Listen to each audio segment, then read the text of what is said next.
Assalamualaikum warahmatullahi wabarakatuh. Halo semua.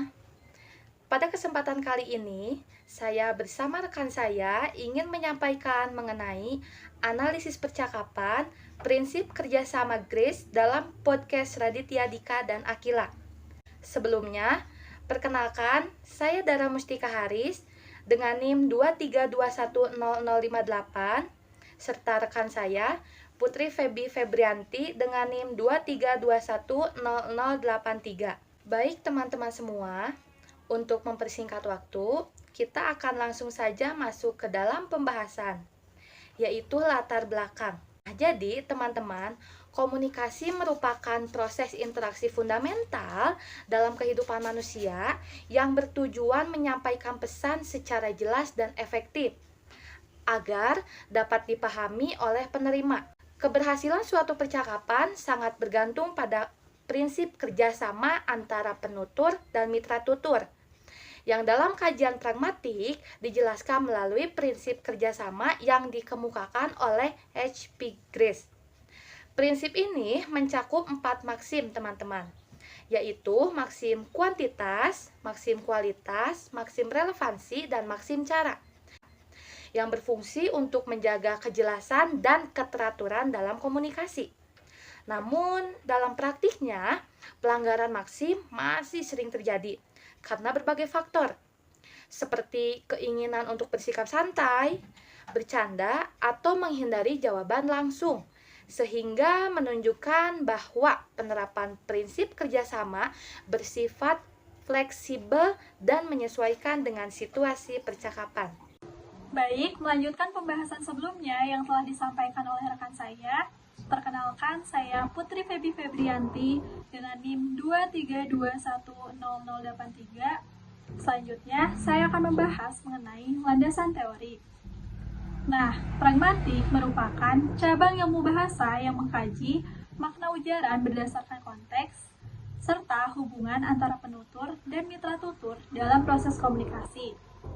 Salah satu konsep penting dalam pragmatik adalah prinsip kerjasama yang dikemukakan oleh Grace yang menekankan bahwa setiap partisipan harus memberikan kontribusi yang sesuai dengan tujuan komunikasi.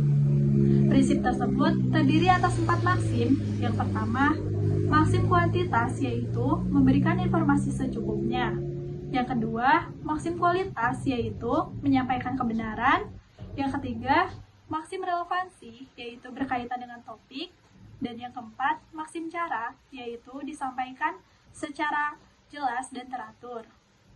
Namun, dalam praktiknya, maksim tersebut tidak selalu dipatuhi, karena adanya faktor tertentu seperti humor, kesantunan, penghindaran, atau kondisi psikologis penutur. Oleh karena itu, pelanggaran maksim tidak selalu dianggap sebagai kegagalan dalam komunikasi, melainkan dapat menjadi bagian dari strategi komunikasi yang bersifat fleksibel dan kontekstual. Selanjutnya, kita masuk ke dalam pembahasan data dan analisis. Dalam percakapan podcast antara Raditya Dika dan Akila, terlihat bahwa penggunaan prinsip kerjasama yang dikemukakan oleh Grace cukup beragam, dengan dominasi pada maksim kuantitas dan maksim relevansi. Hal ini menunjukkan bahwa penutur cenderung memberikan jawaban yang sesuai dengan konteks pertanyaan, serta disampaikan secara singkat dan langsung. Selain itu, maksim kualitas dan maksim cara juga muncul, meskipun tidak sebanyak 2 maksim sebelumnya. Di sisi lain, terdapat beberapa pelanggaran maksim, terutama pada maksim cara dan relevansi, yang umumnya terjadi karena jawaban yang tidak langsung atau berbelit. Namun, dalam konteks percakapan podcast yang santai, pelanggaran tersebut tidak mengganggu komunikasi, melainkan menjadi bagian dari gaya percakapan yang fleksibel dan natural. Nah, di sini terdapat percakapan antara Raditya Dika dan Akila, di mana Raditya bertanya, "Oh, jadi syutingnya nggak bareng?" Lalu Akila menjawab, "Nggak bareng, tapi aku sering lihat Kak Anissa di lokasi syuting." Nah, jawaban Akila secara langsung menanggapi pertanyaan yang diajukan oleh Raditya mengenai proses syuting. Selain menjawab inti pertanyaan, Akila juga menambahkan informasi yang masih berkaitan, yaitu tetap bertemu di lokasi syuting. Hal ini menunjukkan bahwa ujaran yang disampaikan tetap berada dalam konteks pembicaraan dan memiliki keterkaitan yang jelas dengan pertanyaan, sehingga percakapan tersebut termasuk ke dalam maksim relevansi. Selanjutnya, Raditya kembali bertanya, "Kamu dari umur berapa sih syuting-syuting ini?" Lalu, Akila menjawab, "Aku dari umur 3 tahun." Nah, jawaban yang diberikan Akila sudah cukup untuk menjawab pertanyaan secara tepat. Akila juga tidak menambahkan informasi yang tidak diminta, sehingga komunikasi menjadi tidak bertele-tele. Hal ini sesuai dengan prinsip maksim kuantitas, yaitu memberikan informasi secukupnya. Nah, menyambung dari pembahasan teman saya mengenai maksim, selanjutnya akan masuk ke dalam pembahasan mengenai maksim kualitas.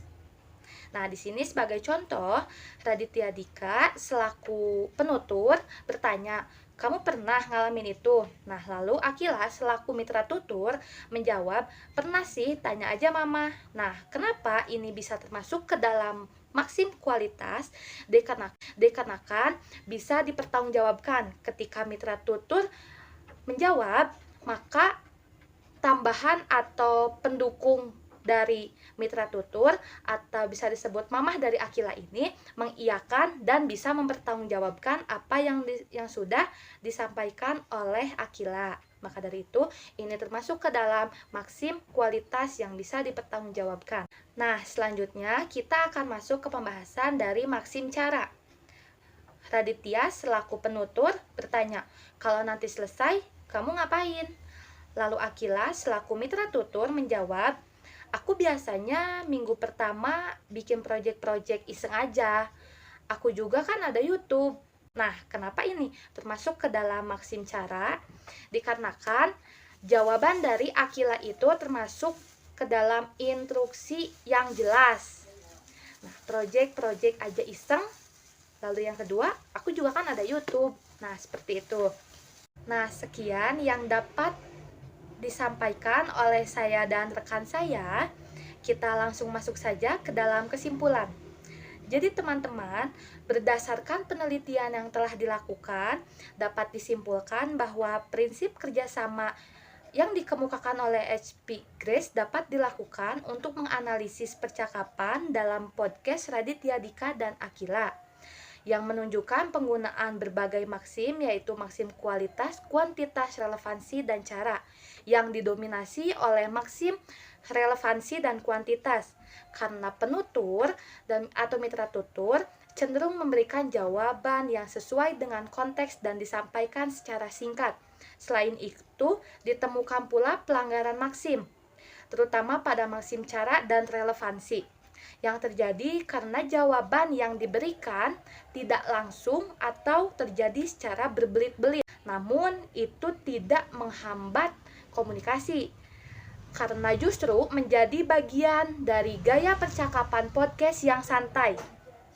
Dengan demikian, penerapan prinsip kerjasama dalam percakapan bersifat fleksibel, teman-teman, dan dapat disesuaikan dengan situasi komunikasi yang berlangsung. Baik, sekian.